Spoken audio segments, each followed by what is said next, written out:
Assalamualaikum warahmatullahi wabarakatuh. Salam sejahtera untuk kita semuanya. Di sini saya berkesempatan untuk membahas mengenai materi kuliah jaringan serap tiluan terkait algoritma dan arsitektur perseptron multilayer. Saya Najib Teori, selain saya ada Aldiansyah dan Amirul Mukminin sebagai anggota kelompok lain. Selanjutnya, kita langsung saja masuk ke materi tentang algoritma dan arsitektur perseptron multilayer. Sejarahnya yaitu multilayer perceptron diperkenalkan oleh Minsky dan Popper pada tahun 1959 yang merupakan pengembangan dari perceptron dan mempunyai satu atau lebih hidden layer yang terletak antara input dan output layer. Jadi selain multilayer, perceptron juga memiliki single layer. Untuk multilayer, ini contoh dari arsitekturnya yaitu dia mempunyai input layer pertama. Selanjutnya di antara input dan output terdapat hidden layer di tengah-tengahnya.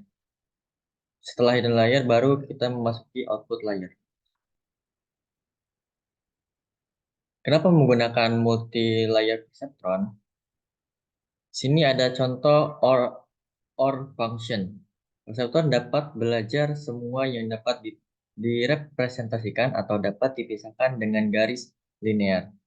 Ini ada contoh OR function, ada X1, X2, dan Y, X1 0, X2 0 maka Y-nya 0, X1 0, X2-nya 1 maka Y bernilai 1, X1-nya 1, X2-nya 0 maka bernilai 1, X1-nya 1, X2-nya 1 maka Y bernilai 1. Di sini contoh dari grafiknya atau garis linearnya, X1 nya 0, X2-nya 0, dia akan bernilai 0, X1-nya 1, X2-nya 0, maka dia bernilai 1, X1-nya 0, X2-nya 1, maka bernilai 1, dan X1-nya 1, X2-nya 1, maka dia akan bernilai 1.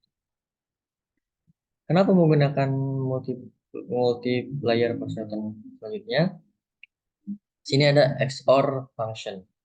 Perceptron tidak dapat merepresentasikan XOR atau operasi rumit lain karena tidak linear separable.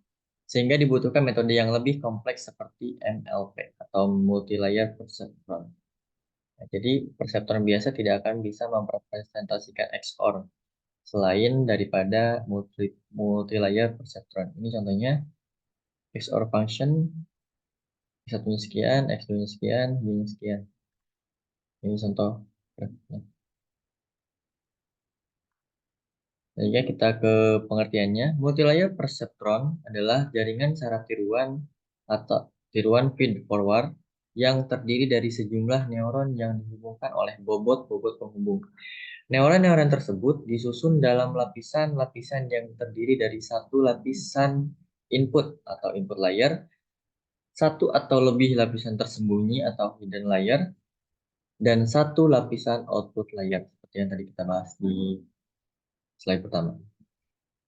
Kemudian lapisan input menerima sinyal dari luar, kemudian melewatkannya ke lapisan tersembunyi atau hidden layer pertama yang akan diteruskan sehingga akhirnya mencapai lapisan output. Tidak ada batasan banyak hidden layer dan jumlah neuron pada setiap layernya, sehingga setiap neuron pada input layer terhubung dengan setiap neuron pada hidden layer. Nah, di sini ada contoh lagi terkait contoh arsitekturnya. Sini ada tahapan. Jaringan dilatih agar keluaran jaringan sesuai dengan pola pasangan masukan target yang telah ditentukan. Proses pelatihan adalah proses iteratif untuk menentukan bobot-bobot koneksi antara neuron yang paling optimal. Kata propagation yang sering dikaitkan dengan MLP atau multi-layer perceptron merujuk pada cara bagaimana gradien perubahan bobot dihitung. Jaringan Jaringan multilayer perceptron yang sudah dilatih dengan baik akan memberikan keluaran yang masuk akal jika diberikan masukan yang serupa, tidak sama. Dengan pola yang dipakai dalam ini contoh dari polanya yaitu input layer 1, 2, 3. Input layer atau layar masukan. Sini. Kemudian sebelum masuk ke output layer dia melewati hidden layer dulu. Sini ada biasnya. Kemudian setelah melewatinya maka akan menghasilkan output layer. Untuk tahapan pemecahan masalah, di sini kita mengidentifikasikan masalah terlebih dahulu. Tahap ini merupakan identifikasi masalah yang hendak diselesaikan dengan jaringan syarat tiruan, meliputi identifikasi jenis dan jumlah masukan serta keluaran pada jaringan. Kemudian yang kedua, menyiapkan training dataset. Yang dimaksud training dataset merupakan kumpulan pasangan data masukan keluaran berdasarkan pengetahuan yang telah dikumpulkan sebelumnya. Banyaknya dataset harus mencukupi dan dapat mewakili setiap kondisi yang hendak diselesaikan.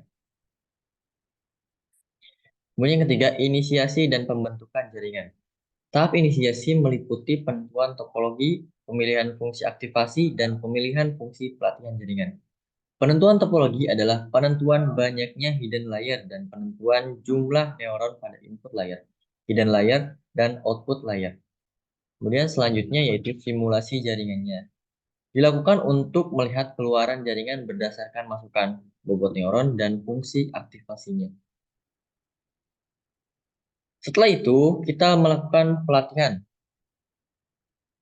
pelatihan atau training jaringan. Sebelum melakukan pelatihan, dilakukan penentuan parameter terlebih dahulu, seperti penentuan jumlah iterasi, learning rate, error yang diizinkan. Setelah itu dilakukan pelatihan yang merupakan proses iteratif untuk menentukan bobot koneksi antar neuron. Menggunakan jaringan untuk pengenalan pola. Setelah kita melakukan pelatihan, jaringan siap untuk digunakan untuk pengenalan pola. Kemampuan jaringan dalam pengenalan pola sangat bergantung dari bagaimana jaringan tersebut dilatih.